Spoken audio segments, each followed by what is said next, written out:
नमस्ते, good morning, Suprabhatam. Actually मी काल एक voice message टाकला होता आपल्या सर्व मित्रमैत्रिणींना. असं म्हणजे आवाहन केलं होतं की जास्तीत जास्त लवकर तुम्ही आपल्या गेट टुगेदरमध्ये फायनलाइज करण्याच्या दृष्टीनं तुम्ही निर्णय घ्या आणि पेमेंट पाठवून आपण आपली जी संख्या आहे ती जास्तीत जास्त होईल हे बघूया.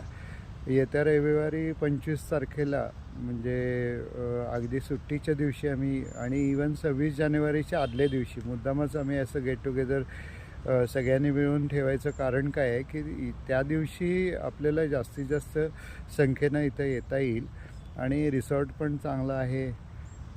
त्याच्यानंतर अरेंजमेंट्स तिथले चांगले आहेत आणि आपण जेवढं शक्य आहे तेवढं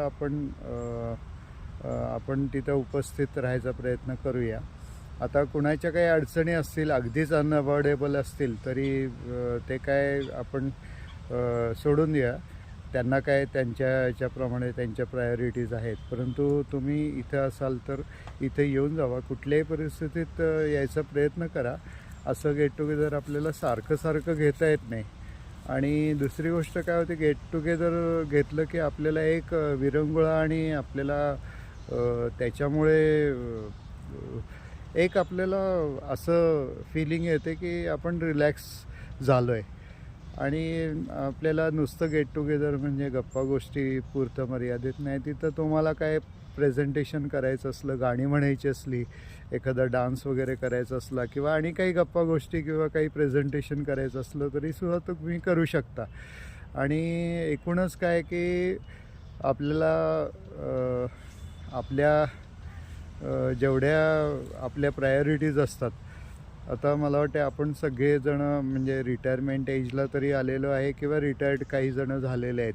त्यामुळे तुम्हाला वेळ काढता येईल हे बघाच तुम्ही.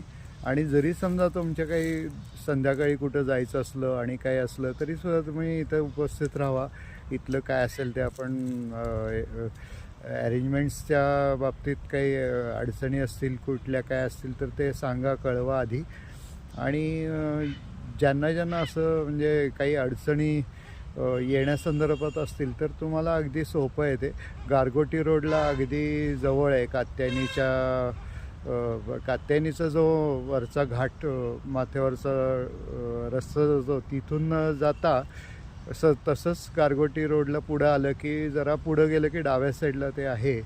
आणि तिथं कुठलेही म्हणजे अरेंजमेंटला काही अडचण नाही आहे.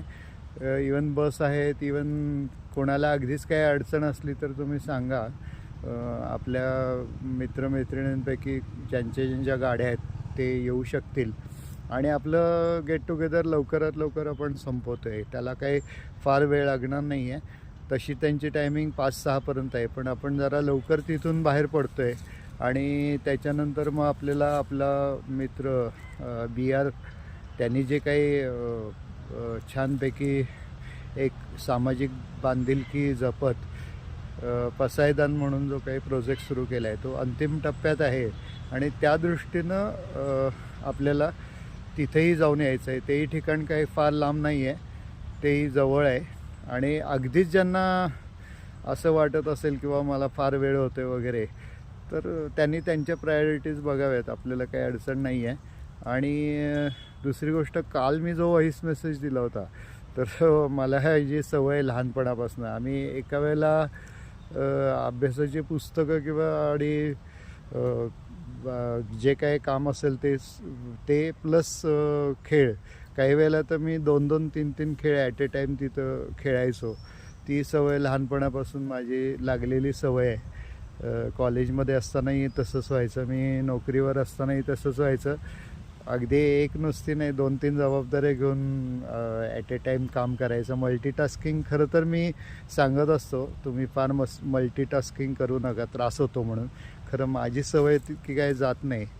जाता मी वॉकिंग करताना तो व्हॉईस मेसेज टाईप केला होता. मग मला ॲक्च्युली फोन आले बऱ्याच जणांची, काय तू दमलास काय, तुला काय बरं वाटत नाही का वगैरे. खुद्द मुकुंदलासुद्धा काळजी वाटली, अरे तुझी तब्येत ठीक आहे ना. त्याचा फोन आला मला आणि एक 3-4 जणांचे फोन आले. अर्थात काही जणांना माहिती आहे, 1-2-3 जणांना. त्यामुळे तुम्ही काय तशी हे करू नका. म्हणून मी आज व्हिडिओ क्लिपच एका ठिकाणी बसून, जसं मुकुंद म्हटला की एका ठिकाणी बसून, तर बसून नाही, मी उभं राहून वॉकिंगला असताना क्लिप केलेली आहे. बघूया आता, पाठवतो. म्हणजे थोड्या वेळातच मी सेंड करतो तुम्हाला. लवकरात लवकर तुम्ही फायनल डिसिजन घ्या आणि या, पॉझिटिव्हली सगळे मिळून या.